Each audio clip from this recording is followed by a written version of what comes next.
Hello, I'm on my knees because I'm completely naked. I just want, like, I was thinking about something before and I thought it was fun, but my brother pointed out something really interesting about the two of us. So, my brother was sat on the couch watching a very tense, stressful game of AFL where it was the Dockers versus Gold Coast, and he pointed out something really fun because while he was watching that and getting really excited, it was only like down to the last 5 minutes. They were completely tied. Things were really tense and really, whoa. And and in the meantime, I was with his fiance playing Celine Dion, like I wanting to discuss her vocal clarity upon the high notes that she hit because it is an impressive feat to me. Like her mouth when she vocalizes is so not the mouth, but the sound is so open. It's like so like we have like Christina Aguilera when she sings. It's like it's like that kind of like almost frog in the throat kind of sound, or like Lady Gaga when she's like it kind of like kind of like that strained sound almost, the little constipated singing, I guess you could call it. I thought it was important in that moment to acknowledge that Celine Dion has such a, in The Power of Love, Celine Dion's cover of The Power of Love by Jennifer Rush, I think. Jennifer Rush? Don't know. But like she goes, oh, you're later, lady. Like it's so open and clear. Listen to that song. But Jacob, my brother, did point out the in fun juxtaposition of he's watching footy being like, oh yeah, good goal, good defense, good marks, fucking, and I'm like, Celine, did you hear her fucking vocal clarity, guys? Do you hear this? This is Celine Dion, the vocal clarity on her. Do you understand? So it's not so common that you see such juxtaposed, like, versions, juxtaposed prevalence of one's sexuality, you know? But the fact that we got to share that space together, I consider important. So, surround yourself with people who love and appreciate you. That's basically the moral of the story here. Oh, no. There we go. Something like that. So, this is like a nice little Father's Day message. Well, something I thought about while I was thinking about, like, I don't know, Father's Day and what it meant to me. But this morning, so I had a horrific nightmare. Because I love my mom and my dad very, very much. And I had a horrific nightmare last night where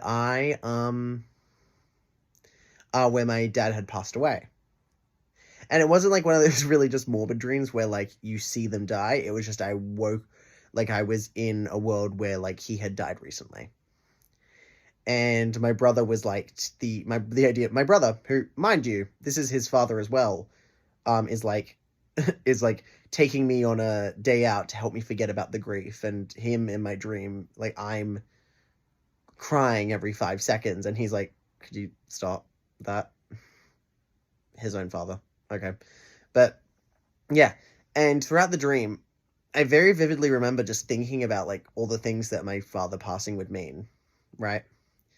And like, and every second of me thinking about, like, I will never get to make new, like, because this dream felt very real. That's kind of what the worst part of it was. It felt very, very real. And so I'm, like, thinking about, like, my dad not being able to see me get married one day, not being able to just, like, show my new favorite music to my dad, because that's something that we always do. Not being able to just chat to him, just debrief, make each other laugh, da-da-da. The things that you do, or that hopefully you have the relationship with your father where you get to do those things. Yeah. I'm very lucky that I do get to have that. And then I, the dream ended where I went home. My brother took me home from the little outing we were having, and then I saw my mom curled up on the fold-out couch of our apartment, and she curled up into a ball, listening to, I think it's their first dance song for their wedding, and she's like having a nightmare as well. She's having a nightmare within my nightmare about, I guess, losing him, da da da. And then I woke up after that, whereas it was in fact a dream, which was a great relief. And and this was, Father's Day. Like, I woke up and it was now Father's Day.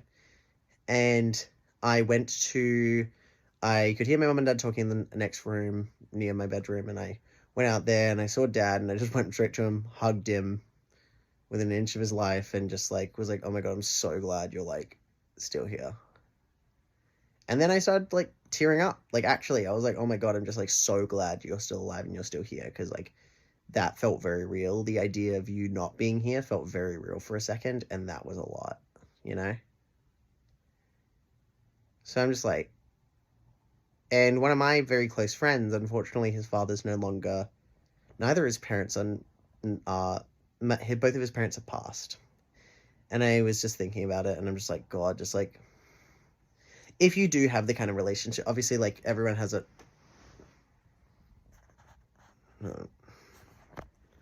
everyone has different relationships with their parents, and, I understand that, and, it's like, to some people, their parents dying is like, actually sounds like a great gift. But for me, as someone who loves my parents very much and recognizes how much my parents have done to raise me and how much they've done to support me, it was a very confronting idea just to, think about losing one of them and feel it so, such a real way. And yeah, so I was just like, anyway, I think making this is just like to note to myself note to myself to be grateful for my parents while they're still here and they're still able to care for me the way that they do. And there would be an unshakable void in my life if they weren't. Just something I wanted to say.